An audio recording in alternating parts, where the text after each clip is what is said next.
আসসালামু আলাইকুম এভরিওয়ান, সবাই কেমন আছেন?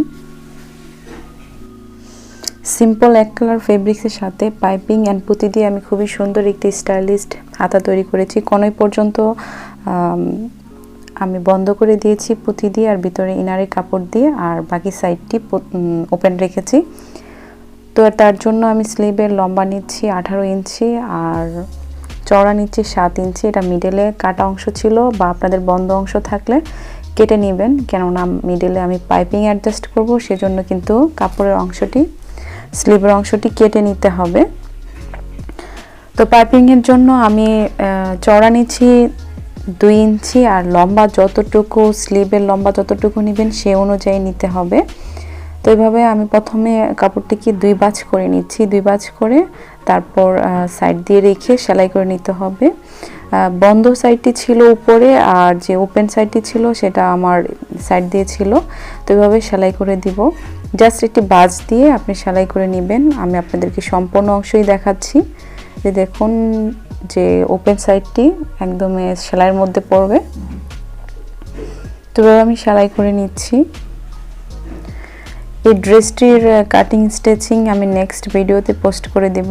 আমি স্লিভ ডিজাইনটি দিয়ে দিচ্ছি, যাতে করে আপনারা সম্পূর্ণ ড্রেসটি অল্প সময়ে দেখতে পারেন এবং ডিটেলসে দেখতে পারেন। তো প্রথমে আমি একটি সেলাই দিয়ে লাগিয়ে নিয়েছি, তারপর যতটুকু আপনি পাইপিং রাখতে চান সেভাবে রাখতে হবে। তো আমি হালকা একটু পাইপিং রাখবো, পাইপিংয়ের অংশটি রেখে তার উপর একটি সেলাই দিয়ে নিচ্ছি। তো তার উপর আমি একটি সেলাই দিয়ে নিচ্ছি। সেলাইটা এমনভাবে দিতে হবে যাতে আপনি পাইপিংটা যতটুকু রাখতে চান সেই পাইপিংটা যেন থাকে। যে দেখুন আমি কিভাবে সেলাইটা দিচ্ছি, একটুখানি পাইপিং রেখে, মানে 1 সুতার মতো পাইপিংটা রেখেছি, তারপর এভাবে করতে সেলাই করে নিলাম। তবে আমি যেভাবে সেলাই করছি বা যতটুকু কাপড় রাখছি আপনারা সেভাবে কাপড় রাখবেন। মানে 2 ভাঁজে কাপড়টা দেওয়ার, পাইপিংয়ে কাপড়টা দেওয়ার চেষ্টা করবেন, তাতে কিন্তু পাইপিংটা অনেক মোটা হয়, বা 1 ভাঁজে কাপড়টা যদি দেওয়া হয় তাহলে কিন্তু পাইপিংটা ভালো হয় না। তো আমি যে কোণই পর্যন্ত বন্ধ রেখেছি, সেজন্য কতটুকু ফেব্রিক্স নিচ্ছি আমি আপনাদেরকে দেখিয়ে দিচ্ছি। 9.5 ইঞ্চি, আর মুখটি একটুখানি বাজ দিয়ে নিয়েছি। টোটাল 10 ইঞ্চি নিয়ে আর একটুখানি বাজ করে সেলাই করে দিলেই হবে। এখান পর্যন্ত একটি সেলাই, তারপর আবার এই সাইড দিয়ে একটি সেলাই করে দিতে হবে, তাহলে কিন্তু এই সাইডটি বন্ধ হয়ে যাবে। দেখুন কত সহজে, কত ইজি ওয়েতে আমি এই কামিজের হাতাটি ডিজাইন করেছি। আর এই ড্রেসটির কাটিং স্টিচিং নেক্সট ভিডিওতে পোস্ট করব। সম্পূর্ণ ড্রেসটি আমি মিডলে পাইপিং দিয়ে, পুঁতি দিয়ে এবং কতটুকু সাইড দিয়ে ওপেন রেখেছি সম্পূর্ণভাবে আপনাদেরকে দেখাবো এবং বুঝিয়ে আমি ভিডিওটা মেক করে রেখেছি, জাস্ট পোস্ট করব নেক্সট ভিডিওতে। আমার চ্যানেলে কিন্তু অসংখ্য designer and cutting stitching video আছে, আপনারা চাইলে দেখে নিতে পারেন। যে এই যে দেখুন আমি সেলাই করে নিয়েছি। এখন জাস্ট মুখের অংশটা একটি ভাঁজ, তারপর আরেকটি ভাঁজ, 2 ভাঁজ করে এভাবে সেলাই করে নিলেই হয়ে যাবে।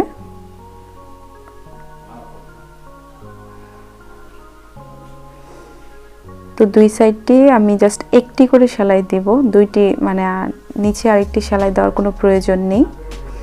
তো আপনি যদি আমার এই ভিডিওটি ভালো লেগে থাকে তাহলে প্লিজ আমার ভিডিওতে একটি লাইক অ্যান্ড কমেন্টস করতে পারেন, আপনার কাছে কেমন লেগেছে শেয়ার করে দিতে পারেন যারা এরকম ভিডিও দেখতে পছন্দ করে।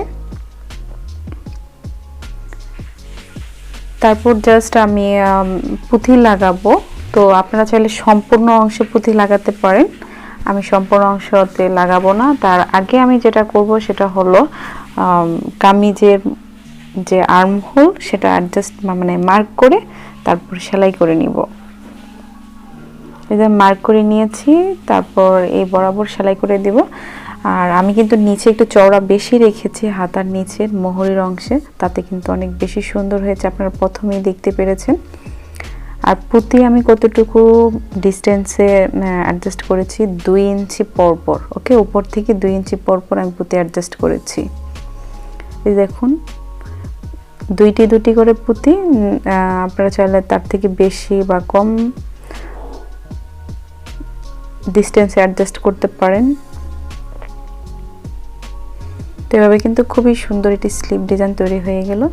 এতক্ষণ ধরে আমার ভিডিওটি দেখার জন্য আপনাদেরকে অসংখ্য ধন্যবাদ।